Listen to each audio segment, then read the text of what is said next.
இந்த ஈரோட்டு மண்ணுக்கு பல்வேறு சிறப்புகள் உண்டு. தமிழ்நாட்டுக்கு தந்தை பெரியார் அவர்களை தந்த மண் இந்த ஈரோட்டு மண். அது மட்டும் இல்ல, முத்தமிழ் கலைஞர் அவர்கள் தந்தை பெரியாருடைய ஈரோட்டு குழுக்களத்தில் தங்கிதான் தன்னுடைய கொள்கை பாடத்தை கத்துக்கிட்டார். அப்படிப்பட்ட சிறப்பு வாய்ந்த இந்த ஈரோட்டுக்கு வருகை தந்து உங்களை எல்லாம் சந்திப்பதில் நான் உண்மையிலே மிகுந்த மகிழ்ச்சி அடைகின்றேன், பெருமை அடைகின்றேன். சரியா ஒரு மாதத்திற்கு முன்பு கோயம்புத்தூர்ல மேற்கு மண்டல இளைஞரணி நிர்வாகிகள் சந்திப்பை ஒரு மாநாடு போல நாம நடத்தி காட்டணும். அந்த நிர்வாகிகள் சந்திப்புடைய வெற்றிக்கு இங்க வந்திருக்கக்கூடிய நீங்க அத்தனை பேரும் உழைச்சிங்க, நீங்க அத்தனை பேரும் அந்த கோயம்புத்தூர் நிகழ்ச்சியில் வந்து கலந்துக்கிட்டீங்க. அதற்கு இந்த நேரத்தில் உங்களுடைய உழைப்புக்கு அந்த நிகழ்ச்சியை வெற்றிகரமா நடத்தி காட்டின உங்க அத்தனை பேருக்கும் மீண்டும் என்னுடைய நன்றியை நான் தெரிவிச்சுக்கிறேன். இன்னைக்கு மீண்டும் மறுபடியும் நாம் எல்லாம் இங்க சந்திக்கின்ற வாய்ப்பு கிடைச்சிருக்கு. மிக மிக முக்கியமான ஒரு காலகட்டத்தில், முக்கியமான ஒரு தருணத்தில் நாம சந்திக்கிறோம். சட்டமன்ற தேர்தல் தேதி அறிவிச்ச பிறகு நாம சந்திக்கிறோம். தேர்தல் தேதி அறிவிச்சிட்டாங்க. ஏப்ரல் 23 தேர்தல். இன்னும் சொல்ல போனா சரியா ஒரு மாத காலம் இருக்கு நம்ம கைகளில். இன்னும் ஒரு மாத காலம் இருக்கு. இந்த ஒரு மாத காலத்துல என்னென்ன பணிகள் நம்ம செய்யணும் அப்படிங்கிறதுக்காக நாம கலந்து ஆலோசனை செய்வதற்காகத்தான் இன்னைக்கு இந்த கூட்டம் நடத்தப்பட்டிருக்கு. அதற்காகத்தான் களத்துல இளைஞரணி அப்படிங்கிற அந்த முன்னெடுப்பை நாம துவங்க இருக்கின்றோம். சென்ற நாடாளுமன்ற தேர்தலின் பொழுது களத்தில் இளைஞரணின்னு ஒரு முன்னெடுப்பை தொடங்கி நாம அத்தனை பேரும், நீங்க அத்தனை பேரும் களத்துல உங்களுடைய பிரச்சாரத்துல ஈடுபட்டீங்க, வாக்காளர்களை போய் சந்திச்சீங்க, பிரச்சாரத்தில் ஈடுபட்டீங்க. உங்களுடைய பிரச்சாரம் அந்த காரணத்தினால நம்ம 100% வெற்றியை நாடாளுமன்ற தேர்தலில் பெற்றோம். வர்ற சட்டமன்ற தேர்தலையும் அதே 100% வெற்றியை நாம நிச்சயம் பெற வேண்டும்னு உங்களை எல்லாம் கேட்டுக்கொள்வதற்காக நான் இங்க வருகை தந்திருக்கிறேன்.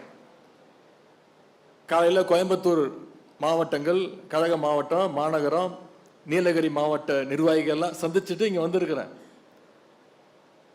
காலையில் நிர்வாகிகளை சந்திக்கும் போது மிகுந்த எழுச்சியாக இருந்தது. அவங்களுடைய வரவேற்பு, உற்சாகமான எழுச்சி, இதெல்லாம் பார்க்கும்போது நிச்சயம் அந்த நம்பிக்கை இருந்தது. ஆனா இப்போ ஈரோடு, நாமக்கல் நிர்வாகிகளை உங்கெல்லாம் சந்திக்கும் பொழுது அந்த மகிழ்ச்சி அப்படியே இரட்டிப்பாகுது. உங்களுடைய உற்சாகத்தை பார்க்கும்போது வெற்றி 90% உறுதி செய்யப்பட்டு விட்டது. ஆனா அந்த 10% வெற்றியை நாம உறுதி செய்யணும், அதை விட்டுறக்கூடாது. அதை நிச்சயம் செய்வீங்க அப்படிங்கிற அந்த நம்பிக்கை எனக்கு இருக்கு. தேர்தல் பணியா இருக்கட்டும், இளைஞரணி பணியாக இருக்கட்டும், மக்கள் பணியா இருக்கட்டும், கழக பணியா இருக்கட்டும், எப்படி நாம உழைக்கணும் அப்படின்னு நாம யாரையும் போய் உதாரணத்திற்கு தேட வேண்டிய அவசியம் இல்லை. நமக்கெல்லாம் ஒரே ரோல் மாடல் நம்முடைய கழக தலைவர் அவர்கள் தான். இன்னைக்கும் இந்தியாவிலே ஒரு முதலமைச்சர் தினமும் மக்களை சந்திக்கக்கூடிய ஒரு முதலமைச்சர்னா நம்முடைய கழக தலைவர் அவர்கள் தான். அவர் தான் நம்ம இளைஞரணிக்கே ரோல் மாடல்.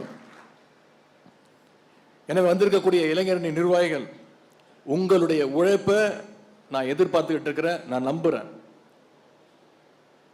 உங்களுடைய அர்ப்பணிப்பை நான் மதிக்கிறேன், தலை வணங்குகிறேன்.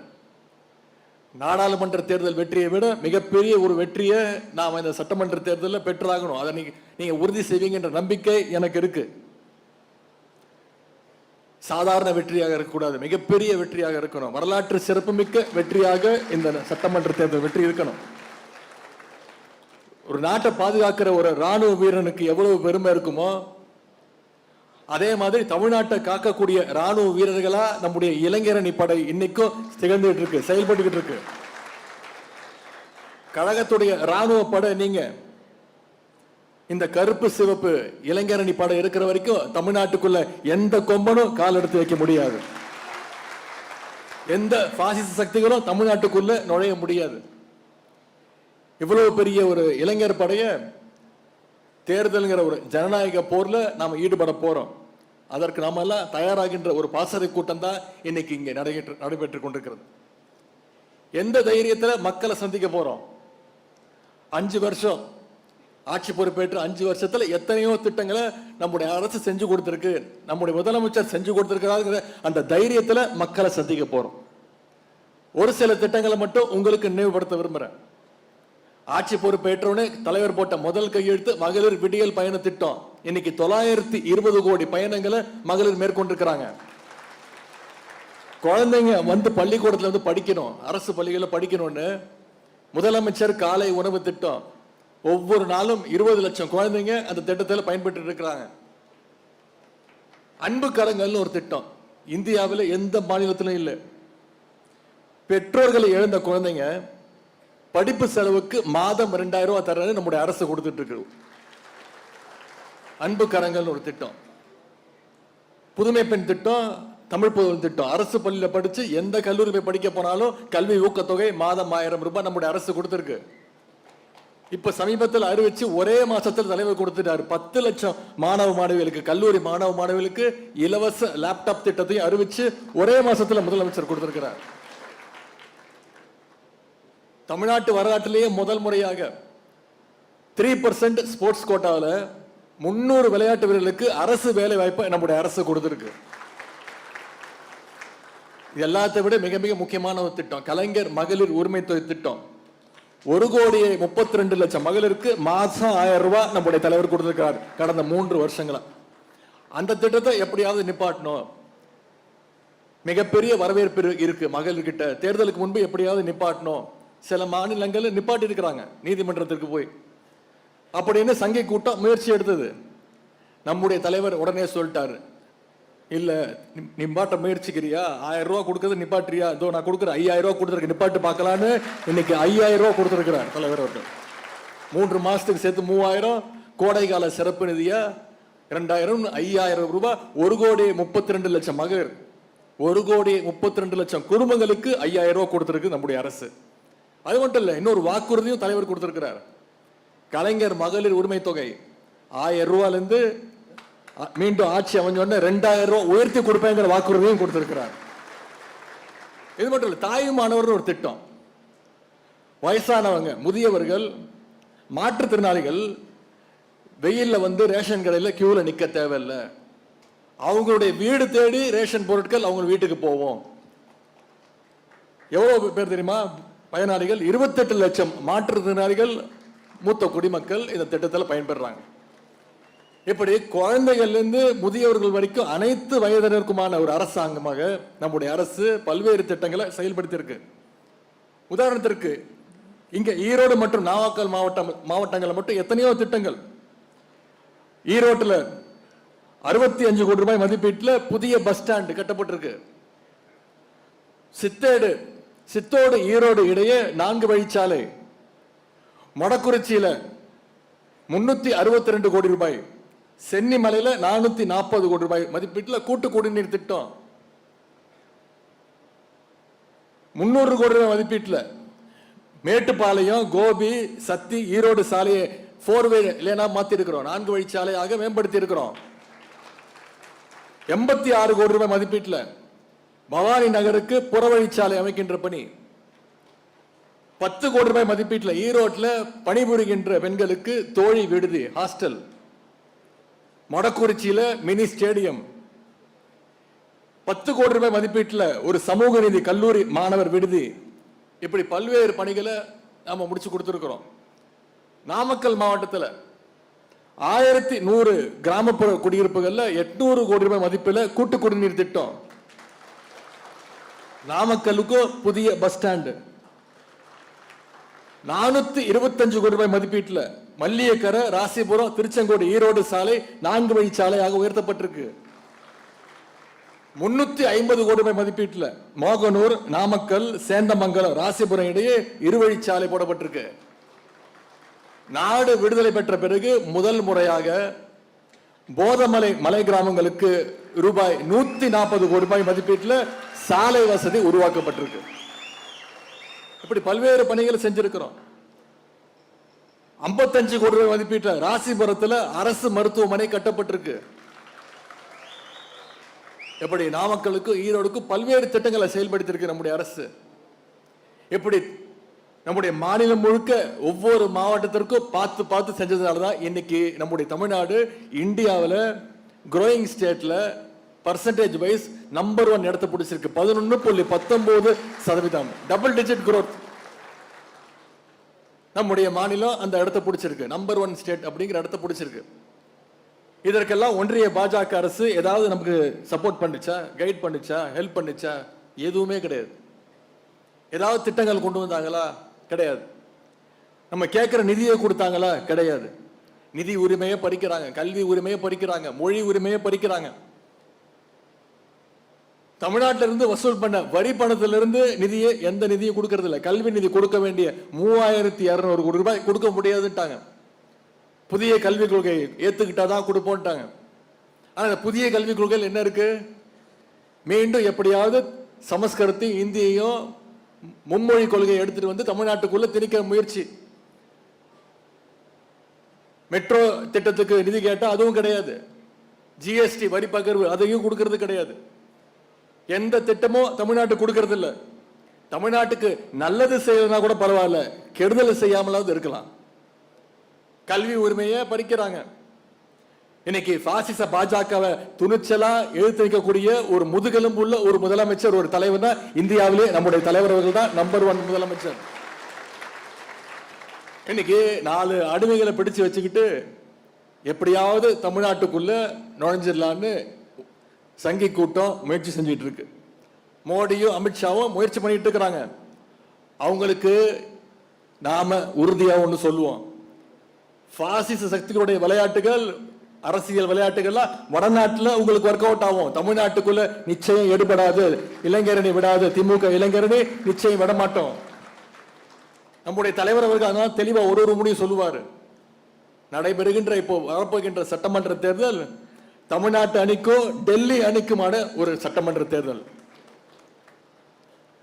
10 தோல்வி பழனிசாமி, இந்த முறை படுதோல்வி பழனிசாமியாக ஆக போது தமிழ்நாடு. இந்த முறையும் அமித்ஷாவையும் மோடி கூட்டணியையும் அடிமை கூட்டத்தையும் நம்முடைய திமுக அணி நிச்சயம் வென்று காட்டும். அரசியல்ல முரட்டு தொண்டர்கள் பார்த்திருப்பீங்க, முரட்டு பக்தர்கள் பார்த்திருப்பீங்க. ஆனா இன்னைக்கு இந்தியாவே ஒரு முரட்டு அடிமையை திரு எடப்பாடி பழனிசாமி ரூபத்தில் பார்த்துட்டு இருக்கிறோம். இன்னொரு உதாரணம் சொல்றேன். எப்பவுமே ஒரு ஒரிஜினல் பிராண்டோட ப்ராடக்ட் வந்துச்சுன்னா அதுக்கு மக்கள் மத்தியில் பெரிய வரவேற்பு இருக்கும். உடனே என்ன பண்ணுவாங்க, அதே மாதிரி ஒரு டூப்ளிகேட் ப்ராடக்டை மார்க்கெட்டில் சில பேர் உற்பத்தி செஞ்சு இறக்குவாங்க. அதை எல்லாரும் அசம்பிள்டு பீஸ்ன்னு சொல்லுவாங்க. இன்னும் சொல்ல போனால் சைனா மேக் அப்படின்வாங்க. அந்த வகையில் இன்னைக்கு ஒரு அசம்பிள்டு பீஸா சைனா மேக் மாதிரி டெல்லி மேக்கா இன்னைக்கு அதிமுக கூட்டணி அமைஞ்சிருக்கு. அந்த கூட்டணிக்கு கேரண்டியும் கிடையாது, வாரண்டியும் கிடையாது. எந்த நிமிஷம் வேணாலும் ஃபியூஸை பிடுங்கிடலாம், எந்த நிமிஷம் வேணாலும் ஒர்க் ஆகாம போயிடும். தேர்தல் முடிஞ்ச உடனே நிச்சயம் ஒர்க் ஆகாம போயிடும். ஆனா நம்முடைய கூட்டணி அப்படி கிடையாது. நம்முடைய கூட்டணி அமைஞ்ச பிறகு, மதச்சார்பற்ற முற்போக்கு கூட்டணி அமைஞ்ச பிறகு சந்திச்ச அனைத்து தேர்தலையும் நாம வெற்றி பெற்றிருக்கிறோம். தமிழ்நாட்டு மக்கள் நம்முடைய கூட்டணி மேல் நம்பிக்கை வச்சிருக்கிறாங்க. இன்னைக்கு பாஜக நேரா வர்றதை தவிர பி டீம், பாஜக B team, C team, D team வரைக்கும் இறங்கிட்டாங்க. நீங்க எத்தனை டீம் வந்தாலும் தமிழ்நாட்டில் சாம்பியன் எங்களுடைய தலைவர் தான், திமுக மட்டும்தான். அதை ஏற்கனவே செஞ்சு காட்டியிருக்கிறோம், மறுபடியும் மறுபடியும் செஞ்சு காட்டுவோம். இங்க வந்திருக்கக்கூடிய இளைஞரணி நிர்வாகிகள், உங்ககிட்ட நான் கேட்பதெல்லாம், முதல்ல உங்களுடைய குடும்பத்தினர், உங்களுடைய ஃபேமிலி, அவங்க கிட்ட நீங்க பேசுங்க. உங்களுடைய பெற்றோர், உங்க கூட பிறந்தவங்க, தம்பி தங்கை, உங்களுடைய மனைவி, உங்க குடும்பத்தில் இருக்கக்கூடிய மொத்த வாக்குகளும் மொத்தமா உதயசூரியன் சின்னத்துக்கு தான் வரணும், சிந்தாம சிதறாம வரணும். அதை நீங்க உறுதி செய்யணும். நாம தெருவெல்லாம் போய் வாக்கு கேட்கிறோம், நம்ம வீட்டில் ஃபர்ஸ்ட் கேட்கணும், அது மறந்துடக்கூடாது. சொல்லிடுவாங்க, நீ எல்லா இடத்துலையும் கேட்ட என்ன கேட்கலையே அப்படின்ட்டுருவாங்க. நம்ம வீட்டில் ரொம்ப ஜாக்கிரதையா இருக்கணும். அதே மாதிரி உங்களுடைய நண்பர்கள், உங்கள் நண்பர்களுடைய குடும்பத்தினர், உறவினர்கள், அவங்க கிட்டையும் உங்க பிரச்சாரத்தை போய் சொல்லுங்க.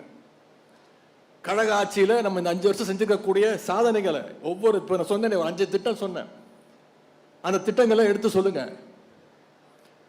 மாற்றுக் கட்சியினர் கூட இருப்பாங்க, உங்களுக்கு தெரிஞ்சவங்க இருப்பாங்க. நம்முடைய வரலாறும் இயக்கத்துடைய சாதனைகள் வரலாறு இதெல்லாம் தெரியாம மாற்றுக் கட்சியில போய் சேர்ந்திருப்பாங்க. அவங்க கிட்டையும் நம்முடைய வரலாற்றை எடுத்து சொல்லுங்க. அதே மாதிரி இன்னைக்கு ஒரு கொள்கையற்ற ஒரு கூட்டம் சுத்திக்கிட்டு இருக்கு, பேச கூட தெரியல, வெறும் சத்தம் தான். அவங்க கிட்ட பேசுங்க, கழகத்துடைய வரலாற்றை சொல்லுங்க, தமிழ்நாட்டுக்கு திமுக என்னென்ன செஞ்சிருக்குங்கிறத சொல்லுங்க. கொள்கை இல்லாத கூட்டத்தையும் கொள்கைப்படுத்த முயற்சி செய்வோம்.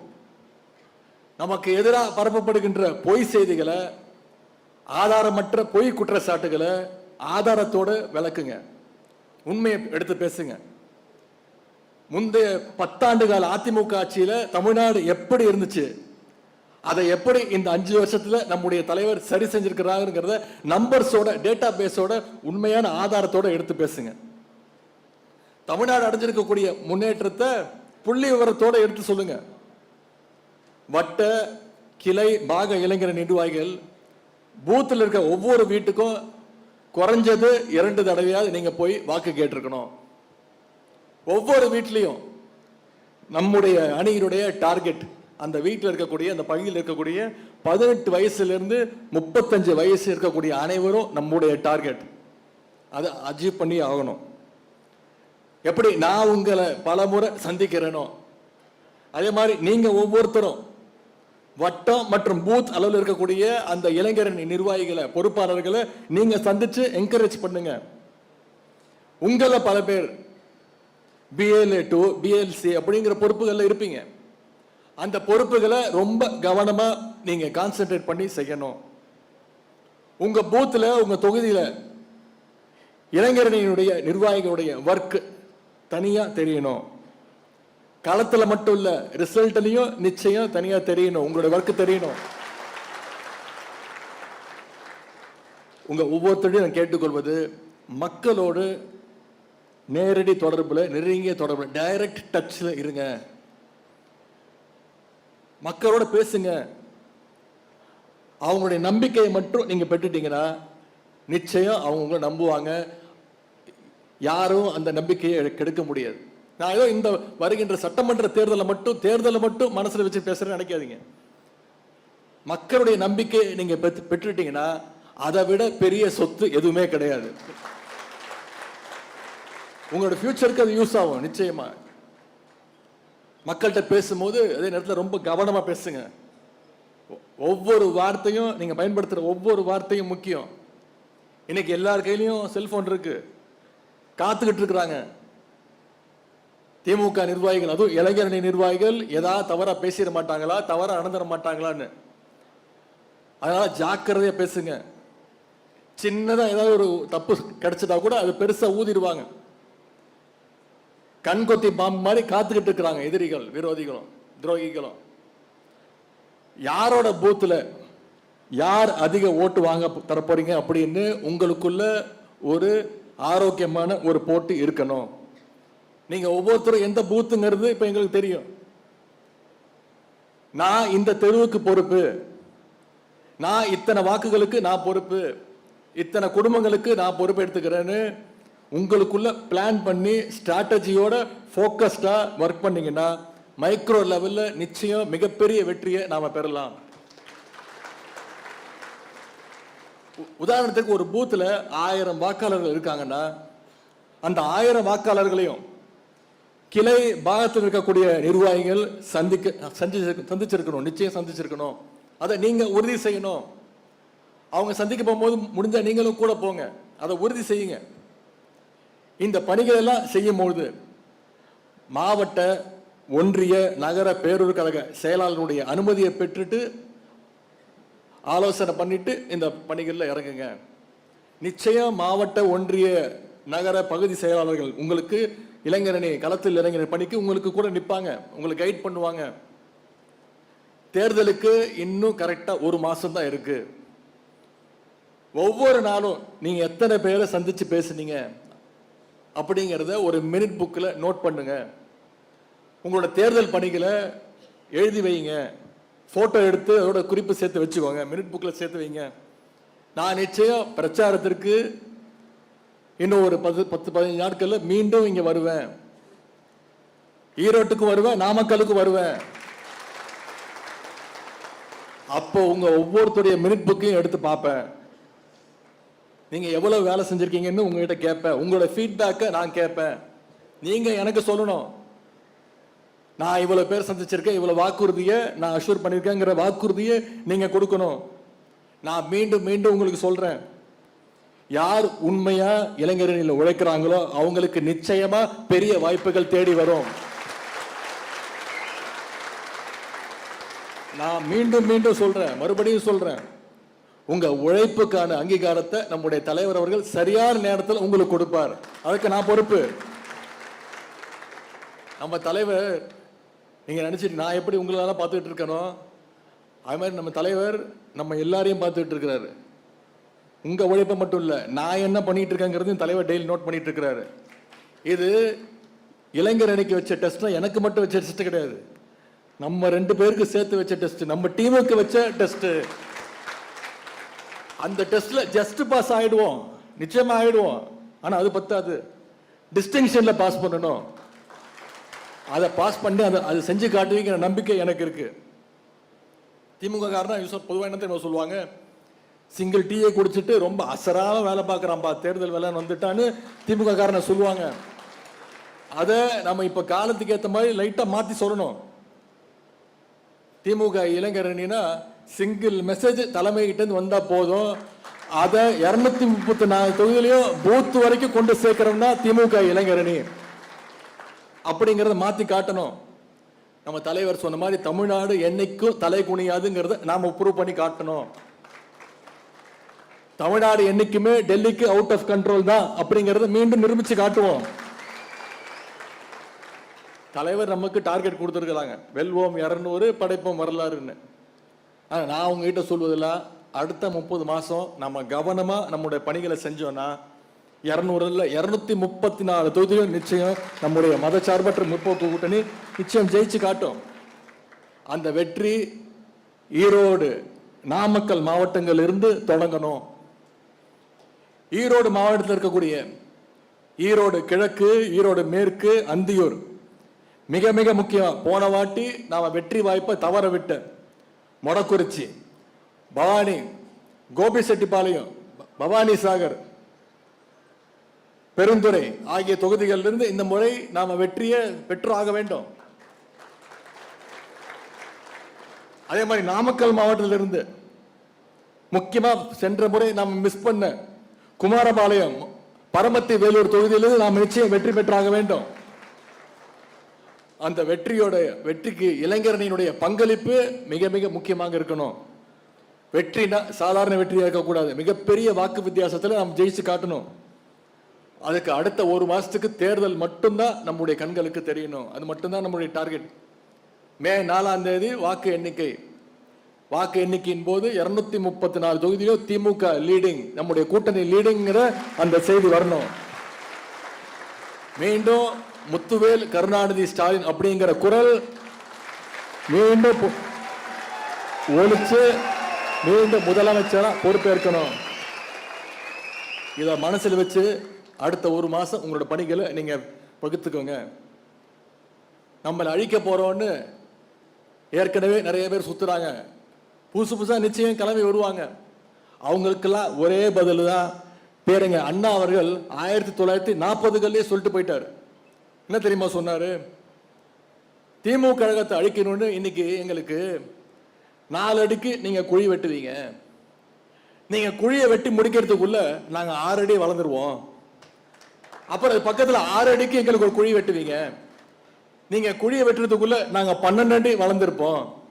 நீங்க எங்களுக்கு குழி வெட்ட வெட்ட நாங்க வளர்ந்துகிட்டே இருப்போம். திமுக காரணம் யாராலும் குழி தோண்டி புதைக்க முடியாது. யாராலையும் வீழ்த்த முடியாதுன்னு பேரறிஞர் அண்ணா அவர்கள் அன்னைக்கே சொன்னார். அதை நாம இளைஞரணி களத்துல, தேர்தல் களத்தை நிரூபிச்சு காட்டணும். நம்ம எல்லாரையும் விட ஒருத்தர் இன்னைக்கு இளைஞரா ரொம்ப ஆக்டிவா களத்துல செயல்பட்டு இருக்கிறார். யாருக்காக வெற்றி பெறமோ இல்லையோ அந்த ஒருத்தருக்காக நாம வெற்றி பெற்றே ஆக வேண்டும். அது வேற யாரும் இல்லை, நம்முடைய முதலமைச்சர், நம்முடைய கழக தலைவர் அவர்கள். அவர் இந்த 5 வருஷம் செஞ்ச உழைப்புக்கு, பட்ட கஷ்டத்துக்காகவாது இந்த உழைப்பை நம்ம கொடுத்து வெற்றி பெற்றாக வேண்டும்.